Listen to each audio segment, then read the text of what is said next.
우리 함께 말씀 보겠습니다. 우리 함께 오늘 볼 말씀은요, 누가복음 24장 1절에서 12절까지 말씀입니다. 누가복음 24장 1절에서 12절까지 제가 한 절 그리고 여러분이 한 절 이렇게 교독해서 읽도록 하겠습니다. 안식 후 첫날 새벽에 이 여자들이 그 준비한 향품을 가지고 무덤에 가서 돌이 무덤에서 굴러 옮겨진 것을 보고 들어가니 주 예수의 시체가 보이지 아니하더라. 이로 인하여 근심할 때에 문득 찬란한 옷을 입은 두 사람이 곁에 섰는지라.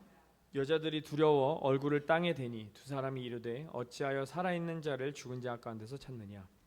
여기 계시지 않고 살아나셨느니라.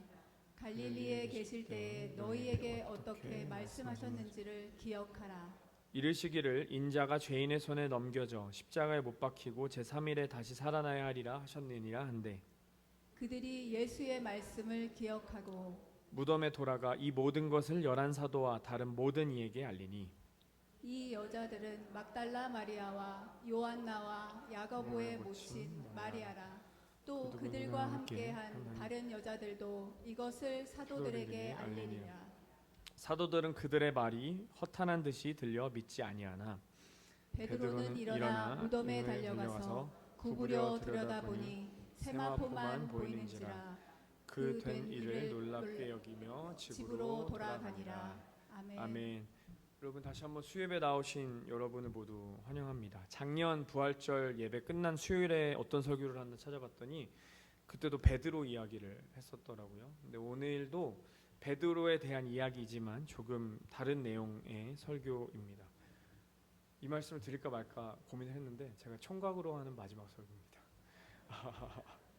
많은 분들이 또 기도해 주시고 준비해 주셔서 결혼식 준비가 잘 되고 있는데 다시 한번 진심으로 감사를 드립니다. 여러분, 인간이 절대 해결할 수 없는 문제가 한 가지 있다고 하는데 그게 죽음에 대한 문제라고 합니다.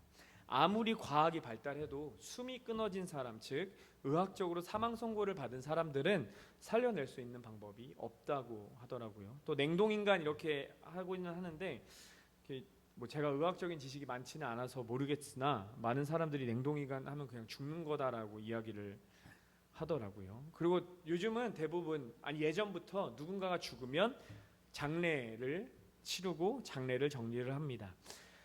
예전에는 이렇게 병풍 뒤에 시신을 뉘어놨다고 하던데 가끔씩 보면은 거기서 이렇게 장례 막 들이다가 이렇게 일어나는 경우가 있었다고 하더라고요. 근데 그거를 어떤 팟캐스트에서 들었더니 그 사람이 이렇게 그 당시에는 사망에 대한 정의가 되게 모호해서 그 사람이 부활했다기보다는 이렇게 죽은 줄 알았는데 혼수 상태였다 깨어나는 경우가 있었다라는 그런 것을 들은 적이 있습니다.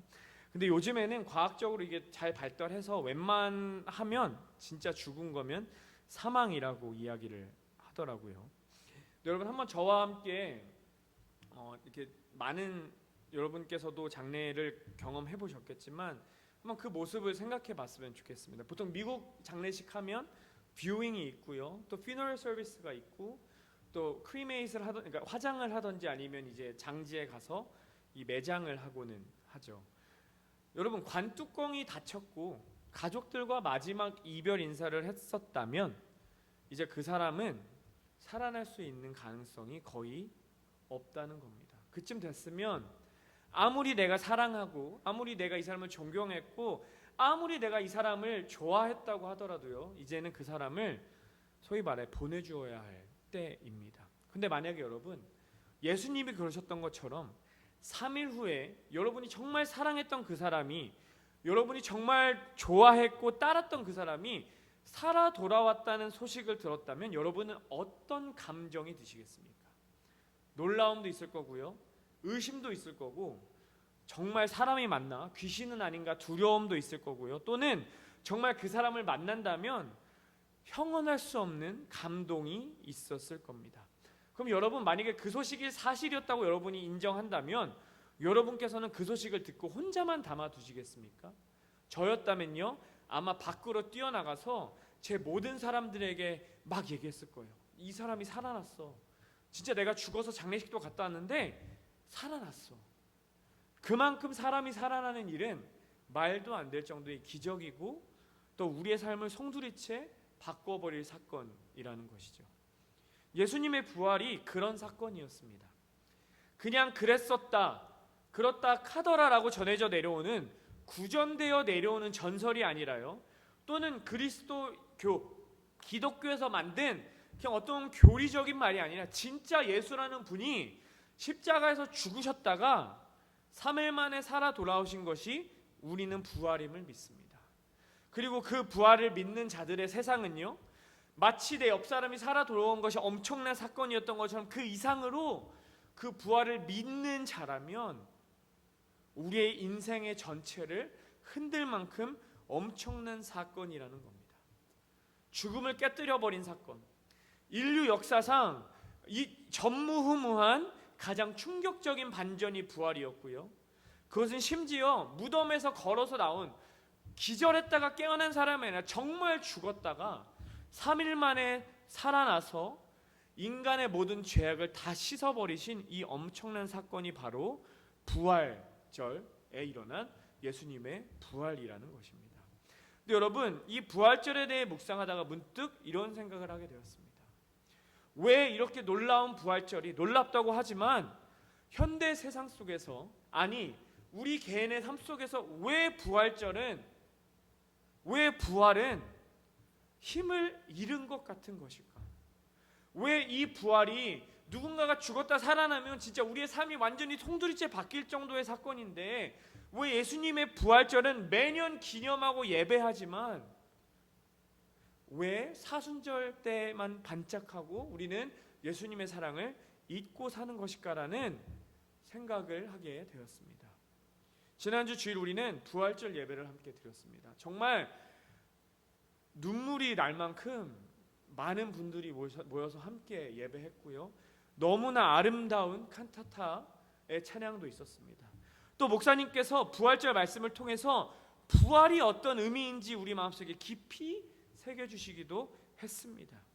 근데 여러분, 2025년 부활절이 지났습니다. 그리고 부활절 예배를 드린 지 72시간이 넘는 시간이 지났어요. 그럼 여러분, 이 부활절 사건 이후에 우리의 삶은 달라졌습니까? 이렇게 우리가 뜨겁게 주님을 예배했고 한 마음으로 예배한 이때 우리가 바라보는 시선들이 달라졌습니까? 아니면 한 가지 더 여쭤보고 싶은 건, 혹시 부활하신 예수님을 믿는 부활절의 신앙이, 그 부활의 놀라움이, 사순절 때 여러분이 경험하셨던, 묵상하셨던 그 예수님의 고난이 부활절이 지난 이 3일 후에도 우리 마음 가운데 뜨겁게 남아 있으십니까?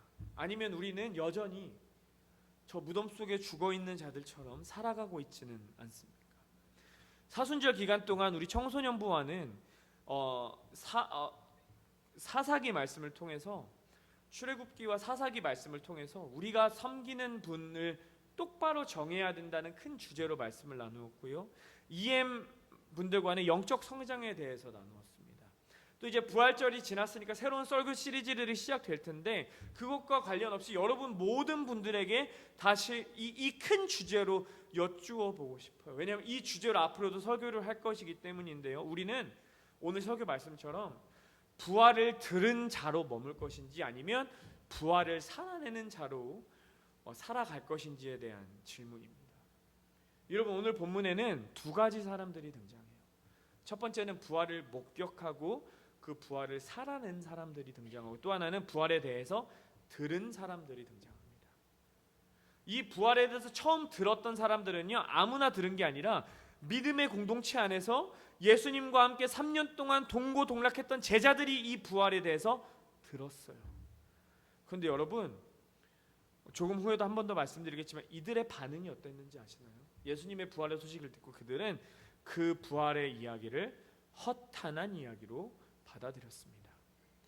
부활에 대해 듣는 것은 너무나 아름다운 일이지만요, 단지 듣는 것은 충분하지 않습니다. 그래서 오늘 부활절을 지나온 우리에게 다시 한번 부활 앞에 서서 이 질문을 했으면 좋겠습니다. 나는 지금 부활을 살아내고 있는가? 이 질문에 답하기 위해 첫 번째로요, 부활을 들는 자는 무엇인지를 한번 생각해 보고 싶어요. 부활을 들은 자는요, 어떤 자들이냐면 감동은 받았지만, 그러니까 부활에 대해서 felt moved, 그러니까 부활에 대해서 듣고 나 움직임이 있는 것 같이 느껴져라고 했지만 실제로는 그들의 삶 속에서 움직임이 없는 자들이 부활에 대해 들은 자들이에요. 우리 오늘 말씀 중에 9절에서 11절 말씀 한번 함께 보겠습니다. 오늘 말씀에서 9절에서 11절, 제가 9절 여러분이 10절, 11절은 함께 읽겠습니다. 무덤에서 돌아가 이 모든 것을 11사도와 다른 모든 이에게 알리니 이 여자들은 막달라 마리아와 요한나와 야고보의 모친 마리아라. 또 그들과 함께 한 다른 여자들도 이것을 사도들에게 알리니라. 함께 읽겠습니다. 사도들은 그들의 말이 허탄한 듯이 들려 믿지 아니하나. 여러분, 사람이 죽었다 깨어났다는 이야기를 지금 들었어요. 이 여인들이 예수님께 이렇게 그 사후 처리를 하기 위해서 무덤에 갔는데 예수님의 시신이 없었어요. 그래서 거기 있던 마가복음에 보면 영맨이라는 단어를 쓰고 천사가 이렇게 말해요. 또 뭐해? 예수님 여기 안 계셔. 예수님이 말하신 것처럼 죽음을 이기시고 살아나셨어 라는 말을 듣고 이 여인들은 너무나 기뻐서 제자들에게 찾아가서 말했어요. 여러분, 예수님이 살아나셨어요. 근데 제자들의 반응이 뭐였다고요? 허탄한 듯이 들려 믿지 아니하나. 여러분, 이 부활의 소식을 들은 제자들이요, 그냥 길거리에 지나가던 아무나가 아니었습니다. 예수님이 돌아가신 척하다가 들어왔다는 것 같아요. 예수님이 정말 돌아가신 것을 그들의 눈으로 직접 본 사람들이었어요. 이 제자들은 누구였냐면요, 예수님과 함께 3년을 동고동락한 사람들이었어요. 예수님의 죽음을 목격했고 예수님이 나는 죽을 거지만 3일 만에 부활할 거야 라는 그 예언을 수도 없이 들은 사람들이었습니다. 그런데 그 엄청난 사건을 듣고 그들의 반응은 어땠습니까? 미적지근해요. 우리도 똑같습니다. 부활에 대해서 성경 공부를 통해서, 설교를 통해서, 찬양을 통해서 수없이 들었고 수없이 묵상했습니다. 그런데 우리에게 더 이상 부활절의 부활은 놀랍게 느껴지지 않을 때가 많죠. 왜 그럴까요? 왜 우리에게 부활은 더 이상 엄청난 사건처럼 다가오지 않고, 왜 예수님을 처음 만났던 그 순간처럼 주님께서 나를 위해 죽으셨고 나를 위해 부활하셨군요 라는 이것이 우리의 마음을 뜨겁게 달구지 못하는 것일까? 정말 죄송하지만 그 이유는 우리가 너무 부활이라는 그 사건에 익숙해져서요, 어떤 단계까지 이른 거냐면 부활이 진짜 같다고 느껴지지 않거나 혹은 내 삶과는 크게 상관없다고 느끼기 때문일 수 있습니다. 제자들도 똑같았어요. 여러분, 11절에 보면 허탄한 듯이 들려라는 단어가 있어요. 이것은 레로스라는 헬라어인데요, 이 단어가 무슨 말이냐면요, 말도 안 되는 소리, 미친 소리, 헛소리, 의식 없는 사람이 횡설수설하는 소리를 표현하는 게 레로스라는 단어예요. 그러니까 지금 이게 제자들이 어떻게 받아들인 거냐면, 여인들이 그들에게 와서 예수님이 살아나셨어요 하니까 이 사람들이 이렇게 생각하면, 야, 쟤들이 진짜 드디어 미쳤구나. 예수님께서 3년 내내 그들에게 하셨던 그 예언은 잊혀진 거예요. 단순히 그것에 의심한 게 아니라 그들의 내면 속에서 예수님이 하셨던 말씀은 다 잊혀진 겁니다. 예수님이 하셨던 것은 다 잊혀져서 예수님이 십자가에 돌려가셨다는 것이 너무 처참해서 무기력해서 그들은 영적으로 마비되어져 버렸다는 거예요. 그럴 리 없잖아. 죽은 사람이 어떻게 살아나? 라는 거예요. 근데 이게 바로 저의 모습이고 우리의 모습이라는 겁니다. 주님이 살아계십니다. 아멘. 부활절 설교에서 수많이 들었습니다.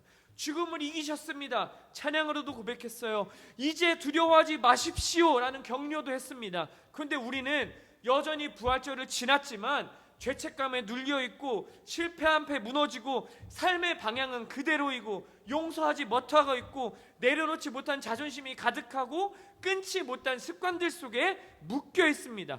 왜 그럴까요? 그 이유는 바로 우리가 부활을 아직 살아내지 못하고 부활에 대한 소식을 듣기만 하였기 때문입니다. 여러분, 듣는다고 믿음이 자라지 않습니다. 감동을 받았다고 해서 삶이 변하는 게 아닙니다.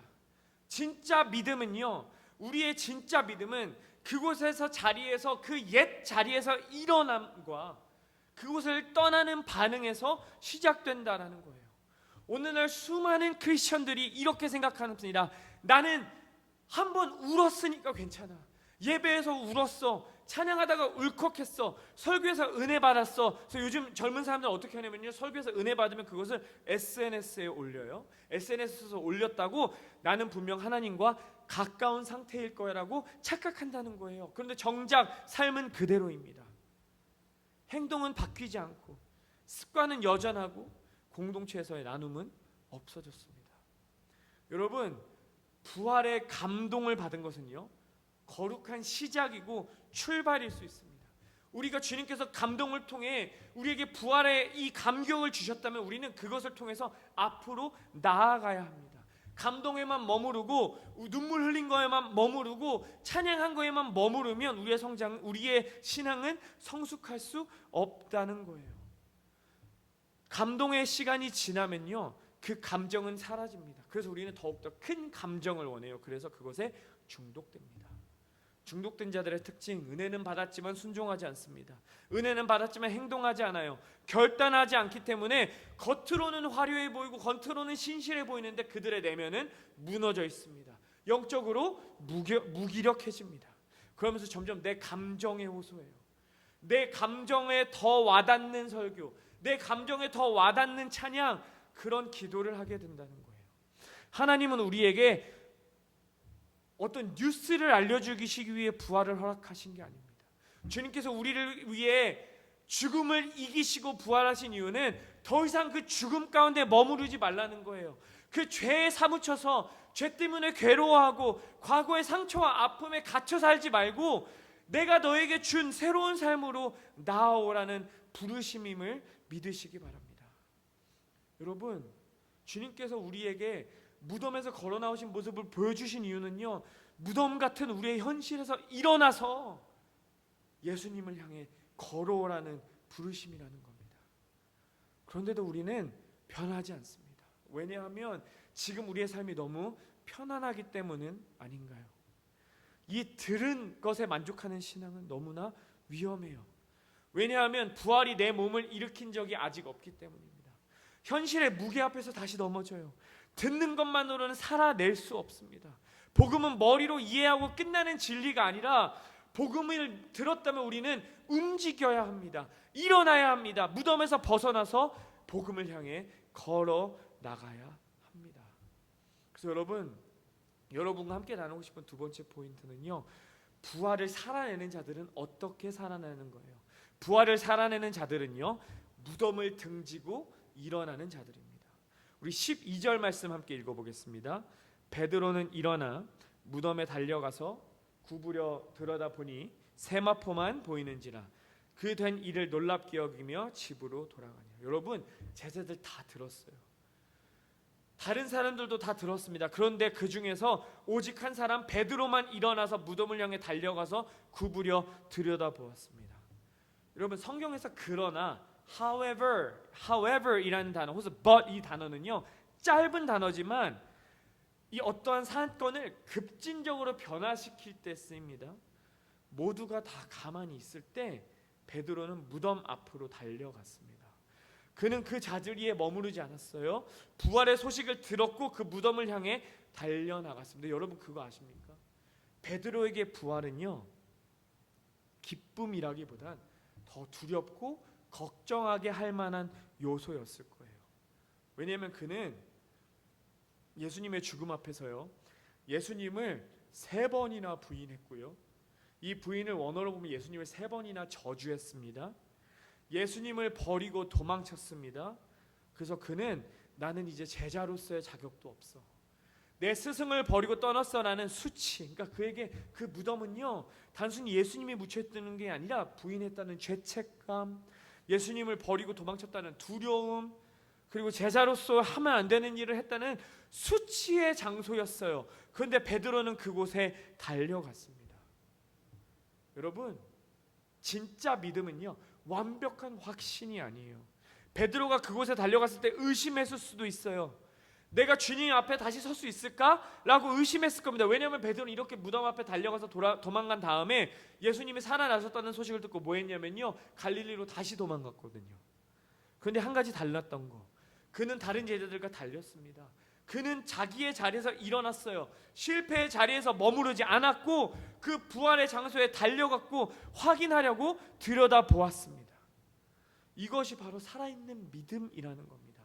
앉아있던 자가 일어나는 것, 이 짧은 글 안에는요, 부활을 살아내는 첫 신앙의 첫걸음이 담겨 있습니다. 우리는 예배할 때마다 주님은 살아계십니다라고 고백합니다. 이 고백이 진짜라면요, 우리는 어떤 삶을 살아야 되냐면 베드로가 그랬던 것처럼 우리의 죄책감에서 머물지 않고 부활의 장소로 달려가야 합니다. 과거에 실수하고 넘어졌을 수 있습니다. 그러나 그것에 더 이상 눌려있지 않고 죽음을 이기시고 부활하신 예수 그리스도의 그 부활의 장소로 달려가야 합니다. 두려움 가운데 숨어있지 않고 우리는 주님께 달려가야 합니다. 그렇기 때문에 여러분, 부활은요, 신념이 아니라 방향입니다. 그리스도의 부활은요, 나의 시선을 과거의 무덤에 머물게 하는 것이 아니라 살아계신 예수님께 돌리게 만드는 게 부활이라는 겁니다. 아까 말씀드린 것처럼 부활은 정보나 소식이나 뉴스가 아니라 움직임이라는 거예요. 그래서 여러분, 저는 우리 모두가 베드로처럼 일어나서 확인하고 다시 그 부르심의 길로 나아갈 수 있기를 축원드립니다. 여러분, 혹시 지금 영혼의 무덤가에 앉아 계신 분 계십니까? 죄책감의 무덤에 앉아서 나는 안 돼라고 스스로 정죄하고 계십니까? 실망과 후회라는 무덤 속에서 나는 이제 끝났어 라고 중얼거리고 있진 않으신가요? 신앙의 권태와 무기력 속에서 더 이상 일어날 힘조차 없다고 느끼시는 분 계십니까? 그렇다면 오늘 이 베드로를 기억하시기 바랍니다. 그는 실수했습니다. 도망쳤습니다. 주저앉았습니다. 그러나 그는 부활을 듣고 일어났습니다. 또 도망갔어요. 그런데 그를 주님께서 찾아오셨습니다. 그 주님이 오늘 우리에게 말씀하세요. 더 이상 무덤에 앉아있지 말고 등을 돌려 일어나 나에게 오라. 그래서 여러분, 마지막으로 부활을 살아내는 자들은요, 결국 부활의 증인이 됩니다. 부활을 살아낸다는 것은 무슨 의미일까요? 부활을 정말 믿는다면 우리의 삶 속에서 부활을 증언하게 된다는 거예요. 부활은 우리의 감정을 자극하는 사건이 아닙니다. 왜냐하면 이 부활은 엄청난 소식이기 때문에 우리로 하여금 전할 수밖에 없게 만듭니다. 여러분, 이 베드로, 죄책감과 수치심과 두려움에 쩔어있던 베드로가 예수님을 만났더니 어떻게 변하는지 아십니까? 사도행전 4장 19절에 20절 이렇게 기록해요. 자신들을 공격하고 잡으려고 하는 그 사람들 앞에서 베드로와 요한이 이렇게 선포합니다. 베드로와 요한이 대답하여 이르되 하나님 앞에서 너희 말을 듣는 것이 하나님의 말씀을 듣는 것보다 옳은가 판단하라. 20절입니다. 우리는 보고 들은 것을 말하지 아니할 수 없다 하니. 여러분, 살기 위해 도망쳤던 베드로가 죽음을 마다하고 예수님의 복음을 전하기 시작합니다. 그래서 이 베드로는요, 복음을 전하다가 감옥에 갇혔고 매를 맞고 결국 십자가에 못 박혀 죽습니다. 근데 베드로가 그렇게밖에 할 수 없었던 이유가 바로 이거예요. 나 예수님을 만났더니, 내가 부활의 예수님을 만났더니 말하지 않는 것이 불가능하다. 여러분, 부활하신 주님을 진짜로 만났다면 침묵하는 것이 죄라는 거예요. 이 질문을 다시 한번 여러분 모두에게 드리고 싶습니다. 우리의 삶은 부활을 증거하고 있습니까? 우리의 말, 우리의 태도, 우리의 결정, 우리의 우선순위, 우리의 소비, 시간관리, 관계, 이 모든 것들이 예수님이 살아계시다는 사실을 드러내고 있습니까? 부활을 살아내는 자들은요, 예수님을 살아계심을 믿는 자들은 예수님의 부활과 살아계심을 보여주는 삶을 사는 자들입니다. 직장에서 타협하지 않고 정직의 자리에 서 있는 그 부활의 증언자들, 용서할 수 없지만, 내가 이 사람이 용서가 되지 않지만 이 사람을 용서하기 위해 나의 마음을 찢으며 눈물로 기도하는 자들, 공동체 안에서 섬기며 낮아지는 태도를 품은 자들, 누구보다 먼저 기도하고 회개하는 모습으로 살아가는 성도들, 고난 속에서 모두가 나를 떠나가지만 무너지지 않고 하나님을 끝까지 붙잡는 자들. 여러분, 오늘날 세상이 예수님을 믿지 않는 이유는요, 복음이 약해져서가 아닙니다. 부활이 비현실적이어서가 아니라요, 아직 그들이 부활을 살아내는 사람들을 보지 못했기 때문이에요. 세상은 교회를 보고 싶어 하지 않습니다. 세상은 끝내주는 설교, 끝내주는 음악을 듣고 싶은 게 아닙니다. 세상이 원하는 건 누굴까요? 크리스찬을 통해 진짜 살아있는 예수님을 볼 때 이 세상은 주님께 돌아올 것입니다. 우리가 입을 다물고 있으면 부활은 그냥 교회 안에서 떠드는 한 가지 주제에 불과하게 될지 모릅니다. 사람들의 입장에서는 우리가 외치지 않으면 예수님의 승리는 교회 안에만 갇혀 있습니다. 우리가 살아내지 않으면 주변 사람들은 예수님이 누군지 모르고 죽게 될 것입니다. 그런데 여러분, 주님은 오늘 우리를 단순히 그 무덤에서 꺼내시는 것이 아니라 한 가지 더 요구하십니다. 네가 나를 사랑하느냐? 네가 나를 보았고 들었고 만졌느냐? 그렇다면 마태복음 28장의 말씀처럼 세상으로 가라. 복음을 전하고 제자 삼아라. 나의 살아 있음을 너희들의 삶으로 증명하라 라고 부르시고 있는 것입니다.